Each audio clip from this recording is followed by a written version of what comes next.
Every day, dozens of footsteps echoed in front of that old boarding house, a silent building with shuttered windows and walls that seemed to bear the weight of time.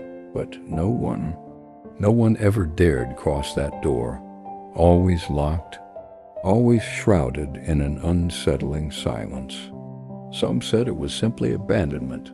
Others swore they heard muffled cries at nightfall. The truth was even darker. Behind that door lay a secret that would make the entire city tremble. A secret so painful that they chose to forget it. And yet it was precisely there that lay hidden the saddest story that city had ever known. The guest house sat on a narrow cobblestone street. The uneven sidewalks bore the marks of many generations who had passed through. The wooden windows, worn by wind and rain, had peeling paint, revealing the raw tone of time. And yet, even with so many scars, the building held a quiet grandeur. It was as if every crack in the walls had something to say, as if every detail bore witness to a life that would never return. For a long time, that space was synonymous with life. Inside, loud laughter echoed. Travelers' hurried footsteps echoed, and children ran through the narrow hallways.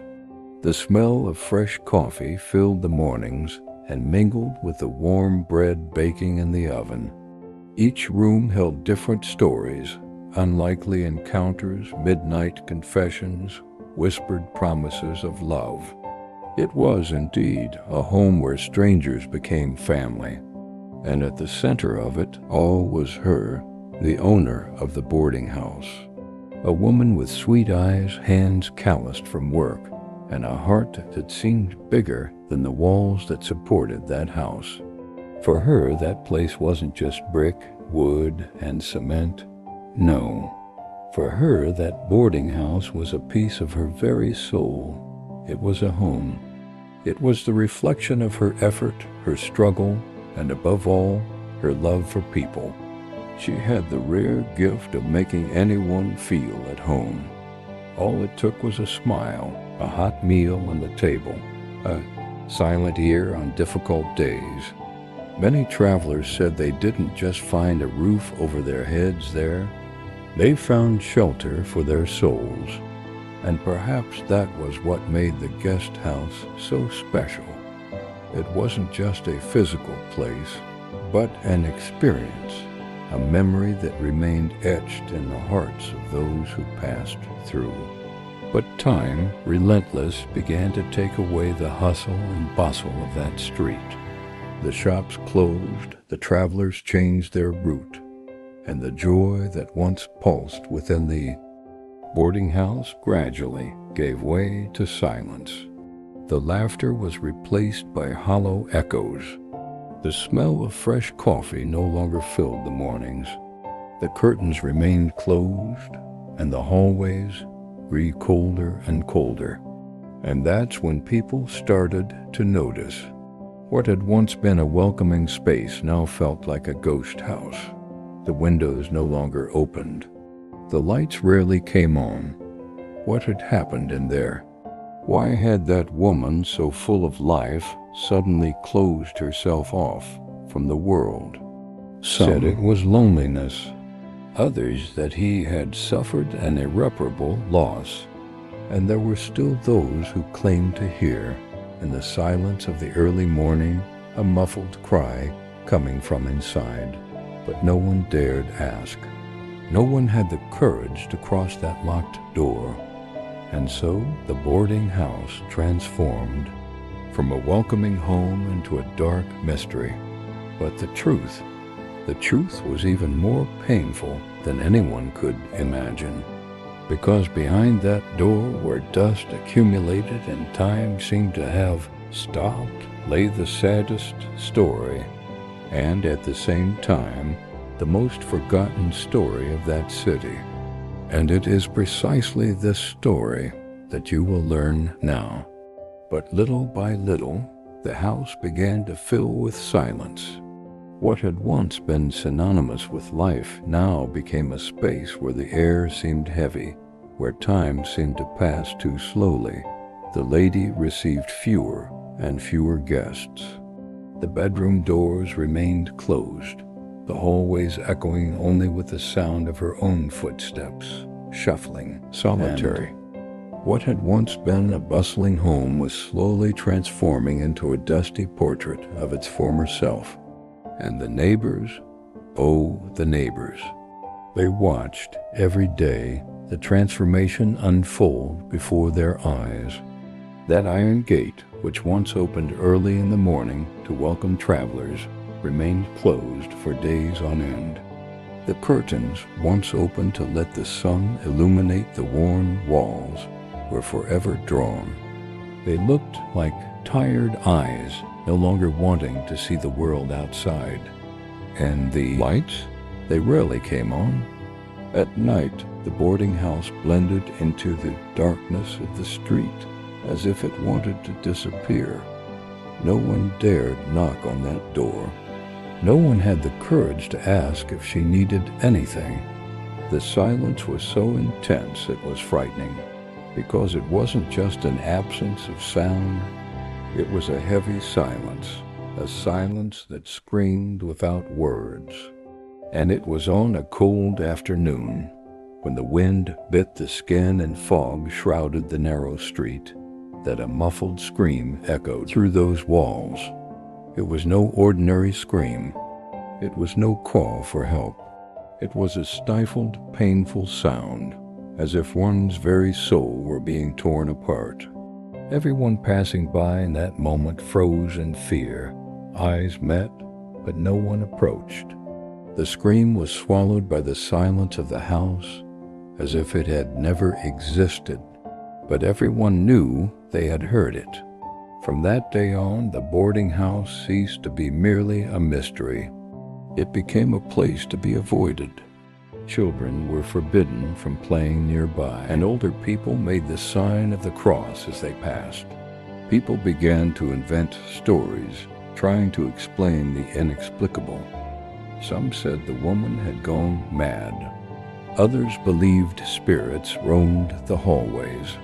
But there were also those who claimed that pain had taken up residence in that house.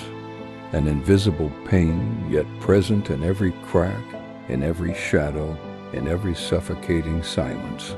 And indeed, that's what it seemed.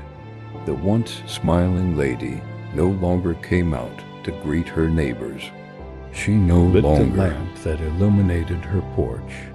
She no longer baked the warm bread that filled the street with aroma. She had shut herself away, as if harboring a secret too heavy to share. The few who still remembered her fondly said her gaze had changed. Before there had been sweetness. Now there was an emptiness no one could decipher. A silent abyss, as if she carried within herself an irreparable loss.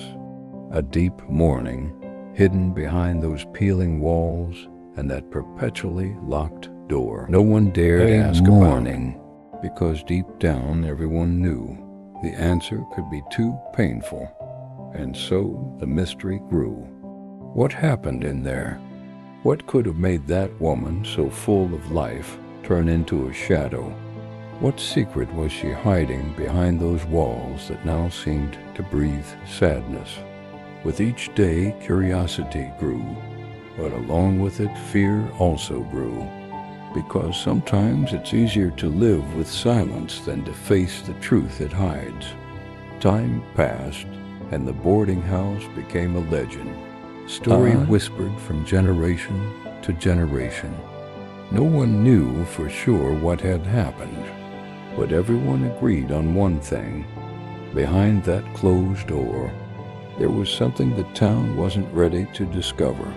Until one stormy night, the truth came to light. The rain fell heavily, as if the sky wanted to wash every stone of that ancient street. Thunder tore through the silence of the early morning, and lightning momentarily illuminated the boarding house's aging facade. The door, which had remained closed for years, was ajar. The wind made the hinges creak, and the sound echoed through the street like a strange, almost supernatural call. The neighbors, frightened, looked at each other through the cracks in their windows. No one dared to go outside. There was an inexplicable fear, but also an irresistible curiosity. What was happening inside? Who had opened that door after so long? The mystery surrounding the house seemed to finally give way to the force of the storm. And that was when some men from the neighborhood, summoning courage they didn't know they had, crossed the street. The iron gate creaked as if resisting being touched. They pushed the door open slowly, and a thick smell of dust and damp wood invaded their lungs. The main room was plunged in darkness, lit only by the flashes of the storm. The furniture covered in sheets, the worn floor, the crooked pictures on the walls, everything seemed frozen in time. But there was something stronger than the decay, an atmosphere of pain. It was as if the walls were silently weeping. Every detail screamed a nameless absence. The air was heavy, dense, and no one could take more than 2 steps without feeling a tightness in their chest. The house seemed alive, or rather it seemed wounded, until at the end of the hallway they found the door to the oldest room in the boarding house. The wood was marked by time, but unlike the others, it wasn't covered in dust. It was as if someone entered every day. Everyone's hearts raced, and when they finally pushed open the door, the silence was replaced by a profound shock. The room remained intact, untouched, as if it had been preserved with almost sacred care. Clothes were folded on a chair, toys rested on shelves, and the bed. The bed was made, sheets straightened, waiting for someone who would never return. On the nightstand, a small framed picture of a boy's smile, the son she had lost years ago. In that moment, everyone understood. During all that time, preserved the lady detail, as if time had stopped on the day of her farewell. The room wasn't just a memory.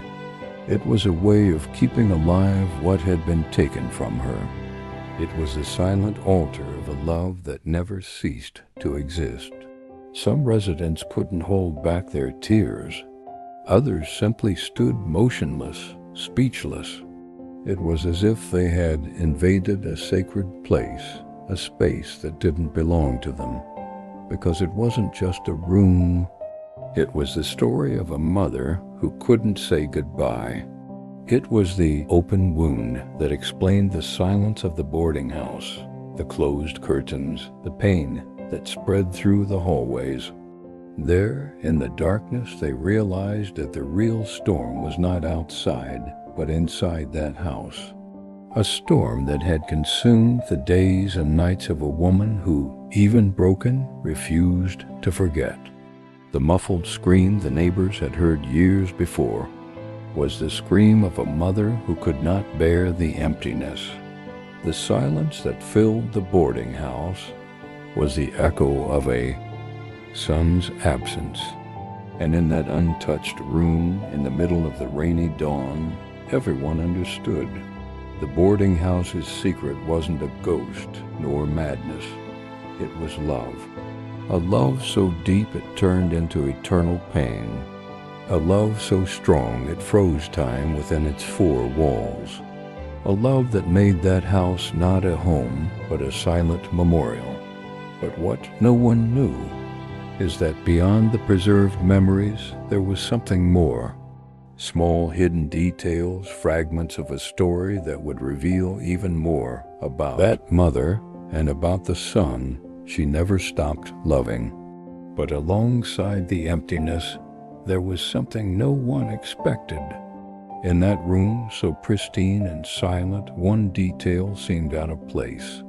At the bottom of the desk drawer, Carefully folded and hidden among cloths were letters. Old letters written in a youthful handwriting, a little shaky, but full of life. They were from him, from the son she had lost years ago. The hands that opened those pages hesitated. The paper, already yellow, age exuded the bittersweet scent of memory. Each envelope bore different dates, as if they were pieces of a secret diary. And as the first page was unfurled, the silence of the room was broken by words that seemed to still pulse with life. These weren't words of pain, but of love. They weren't goodbyes, but gratitude. He wrote to his mother as if leaving a compass so she wouldn't get lost after a storm. In every line there was tenderness, there was affection, there was the certainty that, even far away, he wanted to stay close. One of the letters said, "Mom, thank you for every smile you gave me. Thank you for every night you stayed awake, silently caring for me. I know the world can be hard, but with you, it always seemed lighter. If one day I'm no longer here, I want you to continue being who you always were. The woman who turns any house into a home, any pain into a welcome, any loneliness into companionship." In another letter, written with even more fragile lines, "Mother, continue caring for others, just as you always cared for me, because that is your gift, that is your purpose. Don't let longing close the doors of your heart. Love doesn't end with absence. It multiplies." And in that moment, everyone understood. That room wasn't just a reflection of endless grief. It wasn't just a space frozen in time. It was also the guardian of a silent mission. Every detail preserved, every object kept in its place, wasn't just resistance. Pain, it was the mother's way of keeping alive the hope her son had left in words. And it was then that the city understood. The boarding house was never just a house. It was never just walls, windows, and hallways. It was the last refuge of a son's memory, transformed into a silent mission of love. Because deep down, each guest who passed through there wasn't just welcomed with hot coffee and a made bed. They were welcomed with the same affection she had given her son, the same care, the same attention, the same heart that refused to let love die. Those letters changed everything. What once seemed like madness now revealed courage. What once seemed like endless sadness now revealed infinite love. The woman hadn't just lost herself in grief. She had transformed grief into purpose. She guarded her son's room, yes, but at the same time she made space within herself to continue caring for others as an echo of what he had asked for. And the people who had judged so long for began to look at it with different eyes. It was no longer a place of mystery. It was no longer a space of darkness. It was a temple of silent love, a testament to the strength of a mother who refused to let grief erase the memory of the one who had departed. That night, under the rain that still fell outside, everyone understood something greater. The boarding house wasn't locked out of fear. It was guarded by love. A love that didn't find its end in death. A love that reinvented itself in letters and gestures and silence. A love that, even suffocated by absence, became a legacy. The locked door didn't just hide sadness. It hid the purest form of love. A love that withstood time, absence, and silence. A love that didn't allow itself to be buried by loss, but found a way to remain alive even amidst the pain. And that night, as the storm descended on the city, everyone realized something they had never seen before. The saddest story, the one that had been avoided, was actually the most beautiful memory of someone who never ceased to exist in her mother's heart. Every object kept, every detail preserved, every hidden letter. All of it was proof that love, when true, knows no boundaries. Not even death can erase it. Sometimes what feels like abandonment is just a different way of continuing to love. Sometimes the silence we think is loneliness is just a heart trying to protect what little remains of an unbreakable bond. And how many times have we looked at someone and thought we knew what was going on inside their soul, when in truth we don't even know half the story? In that city for years the boarding house was seen as a somber place, but deep down it was a sanctuary. Not a temple made of marble and stained glass, but of memories and affection. It was a mother's silent way of keeping her bond with her son alive, obeying, without anyone knowing, his final request: to continue caring, to continue loving, to continue being who she always was. And perhaps looking at this story, we can also ask ourselves, how many locked doors are there around us? How many people carry invisible pain, transforming silence into a shelter for what they cannot share? How many smiles hide losses? How many glances hold goodbyes? Life is short, and often we only realize someone's worth when it's too late. But this story reminds us that love doesn't need to be lost in haste, oblivion, or distance.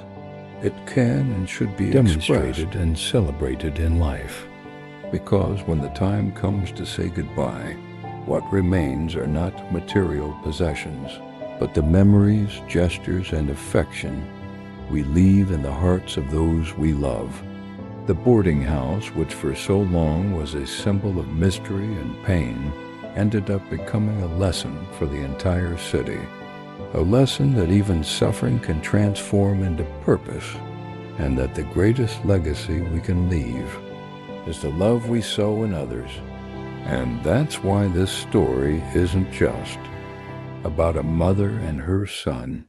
It's about all of us, about how we cope with loss, about how we hold on to our memories, and about how, even in the face of pain, we can find a way to keep loving.